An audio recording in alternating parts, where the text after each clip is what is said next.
Great, now I got your attention. If you're anything like me, you're in the slums looking for how to improve your art left and right. Looking for tutorial after tutorial, time-lapse after time-lapse. Well, I have the solution for you. For only $3.99, I will show you 2 ways that I do my art. Start to finish. Hopefully this will help y'all get some insight on how you can do it yourselves. So let's just get started right away. The app that I use is called Clip Studio Paint. I find it very easy to use, customizable, and efficient, but any app works. Trust me, I've used Krita, I've used Procreate, and a couple other apps, but that hasn't stopped me from getting the results that I've wanted. It isn't the tool, but the artist that makes the art. I say this though because they have an asset store which I can access the brushes that I use.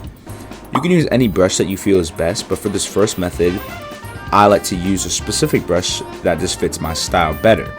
That brush would be my favorite brush in the world, the chalk brush. It is an absolutely goated brush, better than anything ever. It adds that texture that I need, the messy but clean design that I love, almost like that sketch sort of feel, but very, very versatile.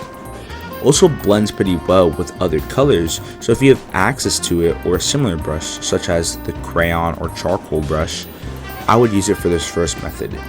I like to call this first method the messy method. As the name suggests, we can get pretty messy with the art, but before we even start drawing, we need to actually find the references. I personally use Pinterest as it is an amazing source for references. It pretty much has everything in the book that you could possibly think of, so don't hesitate to use it to your advantage. I would then grab a couple from each category, the pose, the coloring, the line quality, even the character. However many that you really want, but I would recommend more than one just so you can get a feel on how artists see things. Artists don't just grab from one idea, they grab from multiple. They expand their arsenal so they can use it in their pieces. Then we actually get to draw.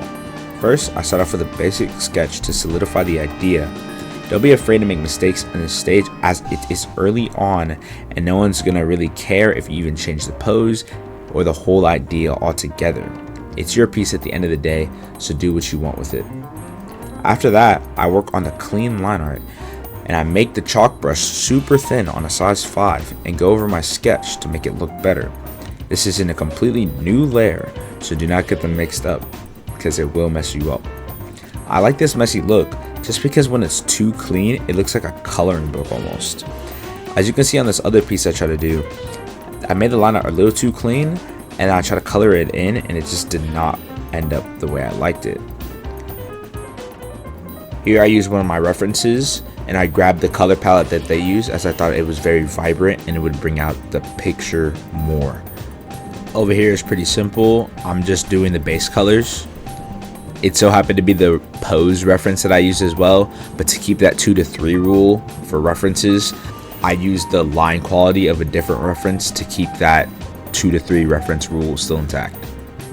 As you can see, that line art is still leaving that messy room, but it looks clean enough from afar, and when the colors come in to play, you really won't notice it that much. Just really cleaning it up right now to make the colors stay in the lines. Now we move on to the fun part, the shading. I make a new layer and use the clipping tool to mask it onto the base colors layer. What the clipping tool does is prevent it from going outside of whatever you've colored. So as you can see here, you cannot go outside the box anymore. It makes it much easier to shade. I then either put it on multiply or just on normal, but I always lower the opacity. For lighter colors, I like to use around 30 to 50% on the normal instead of multiply, but when it's darker colors, I like to take advantage of the multiply look, whichever you feel looks best for your piece.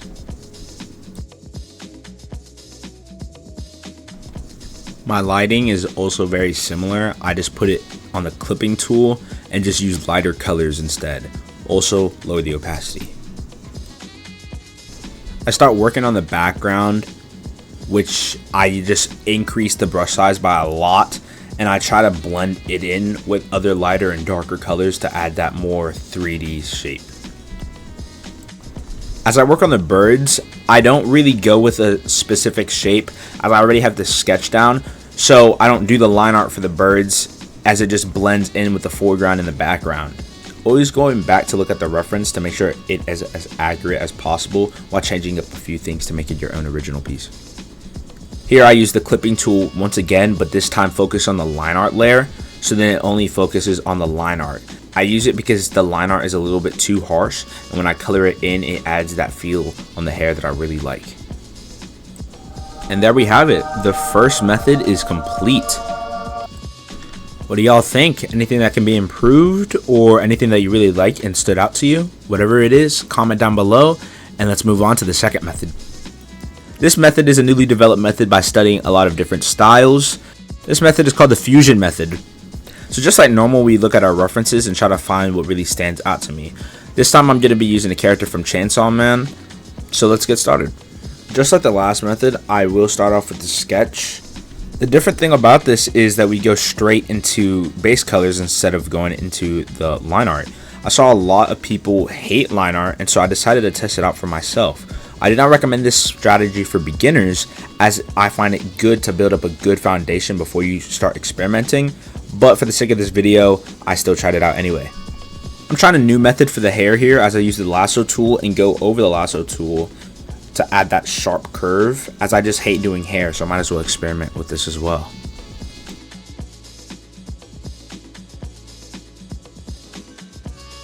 Here I'm testing out a bunch of texture brushes, as every time I do clothing, I do like them to be textured. All the brushes that I use will be linked in the description. I got a few new ones, and that's why I'm testing them out a bunch right here.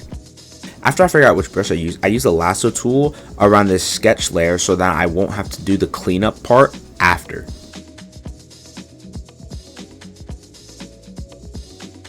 Using the lasso method again, I start working on the wings.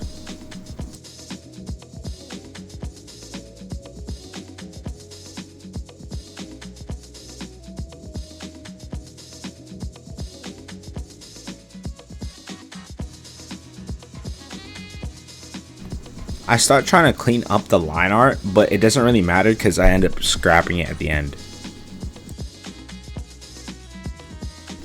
Here I start realizing that I made the face a little bit too dark, and so I try to contrast it by making it bright.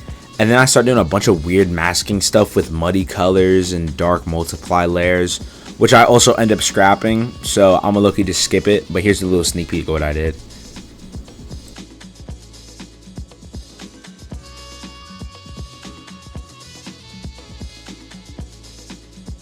I then start working on the shading for the actual clothing.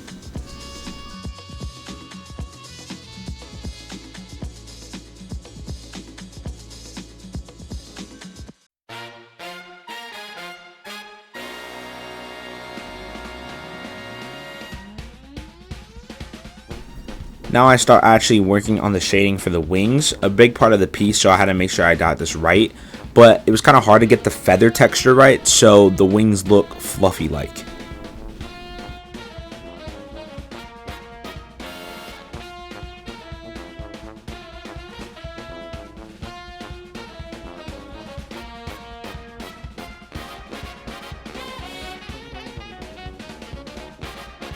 I also yet again tried to do the line art, but I gave up on that and started doing the shading.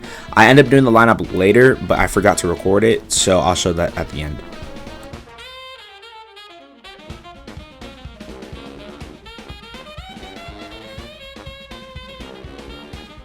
And that, my friend, is the final product with the changes on the face. Which one do you like more? The first method or the second method? Let me know down below, and I hope it helps y'all get an insight on what it's like to draw digitally.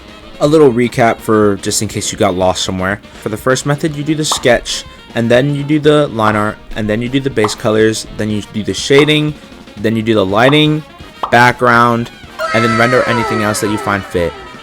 For the second method, it's pretty much the same, except you do the base colors before you do the line art. Hope y'all enjoyed it. Make sure you like and subscribe, comment down below what I should do next, and I'll see you guys next time.